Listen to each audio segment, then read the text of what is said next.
Benim adım Raed. Hadramut şehrindenim. 21 yaşındayım. Türkiye'ye 2013'te geldim. Liseyi Türkiye'de okudum. İstanbul'da daha doğrusu.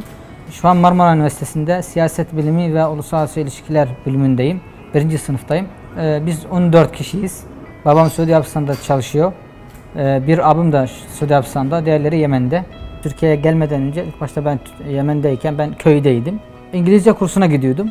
Bir gün hoca istemişti bizden, yazı, gitmek istediğiniz bir yerle ilgili bir yazı yazınız demişti. Ben, arkadaşlar hepsi Yemen'deki şehirler.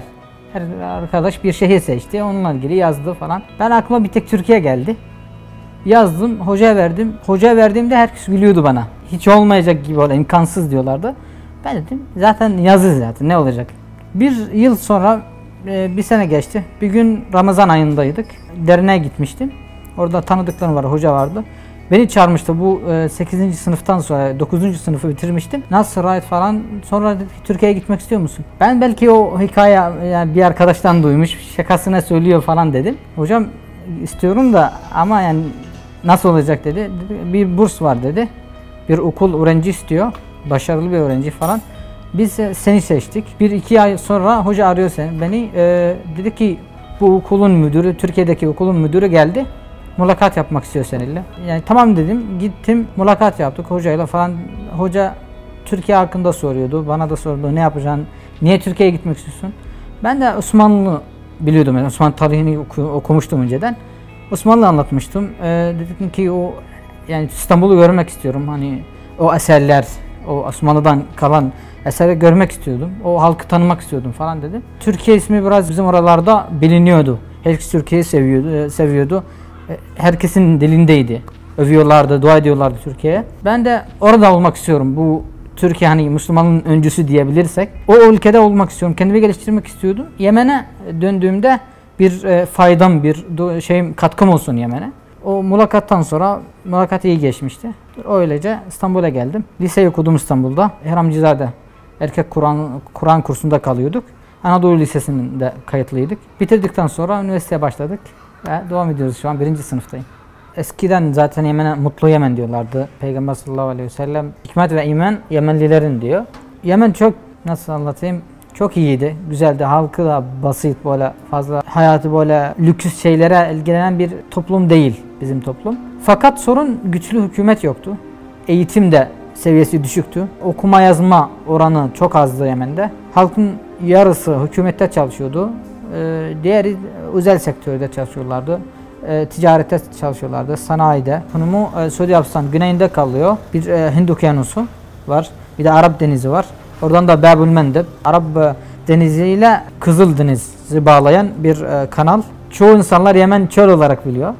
Ama çöl yerler daha %40'ı oluşturuyor sadece.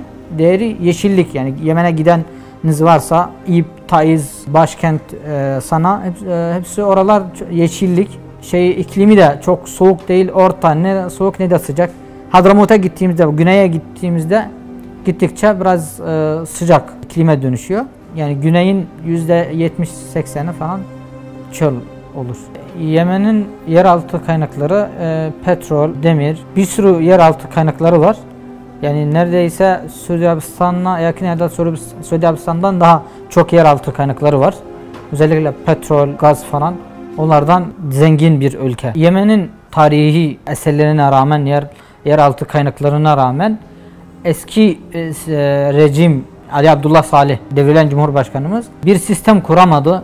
Orada Yemen'e layık, Yemen'e uygun bir yere getiremedi. Kalkınma yoktu, projeler yoktu ve bu süre 2011'e kadar halk dayanabildi. 2011'de bildiğimiz gibi Arap Baharı kıvılcımı Tunus'ta başlayınca tüm diğer Arap ülkelerine sıçramıştı ve Yemen halkı bu rejime karşı protestolar ve ayaklanmalar başlatmıştı.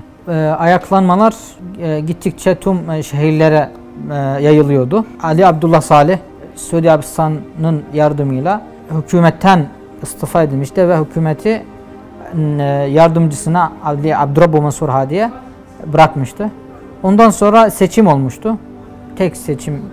Bir tek Cumhurbaşkanımız vardı. O da Abdurrabbu Mansur Hadi. 2 yıllık geçici olarak bir hükümet kurmuştu. O 2 yılda bir ulusal diyalog vardı.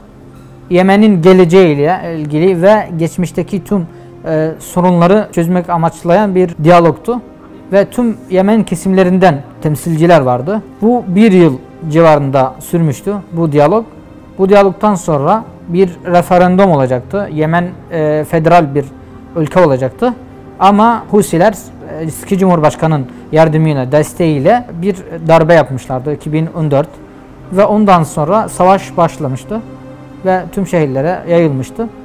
Bu Husilerle eski Cumhurbaşkanı birliği darbesi bizim Cumhurbaşkanımız seçilen Abdurrabbu Mansur Hadi şeye kaçmıştı. Suudi Arabistan'a kaçmıştı ve yardım istemişti Arap ülkelerinden. Ondan sonra Arap koalisyonu kurulmuştu. Birkaç ülke katılmıştı.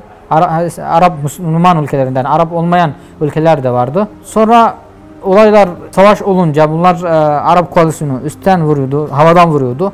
Bizim de ulusal ordumuz da yerden, karadan ilerliyordu. Husiler Aden'e kadar gelmişlerdi. Aden'de sivilden oluşan bir grup vardı. Arap koalisyonun desteklediği bir grup. Silahlı, militan diyebilirsek Husilere karşıydı. Savaş o zaman başlamıştı. Husiler gittikçe geriye gidiyorlardı. Taiz ve Sana. Aden Husilerden kurtardıktan sonra Aden'i geçici olarak bir başkent ilan edilmişti. Savaş gittikçe bizim meşru dediğimiz hükümete iyiydi. Hükümetin lehine gidiyordu.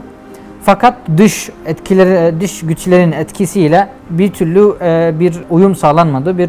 Husiler yenilmedi. Husiler yenileceği zaman bir ateşkes oluyor ve her defasında Husiler kendi gücünü toparlıyorlardı ve yeniden saldırıyordu. Hatta sivillere bile saldırıyorlardı. Suudi Arabistan'a da saldırıyordu. Gittikçe bu halka etkiliyordu daha çok. Ekonomi açısından halk açlıktan ölüyordu. Bu savaşların olduğu yerlerde insanlar yaşayamıyordu. Çünkü Husiler sivil falan bakmıyorlardı. Herkesi öldürüyordu. Halk diğer şehirlere göçmeye başlayınca savaşın olmadığı şehirlerde mülteci kampları oldu. Diğer şehirlerde de ekonomi kaynakları yoktu. Ekonomi zayıftı. Halkın da durumu zayıftı. Orada halk açlıktan ölüyordu.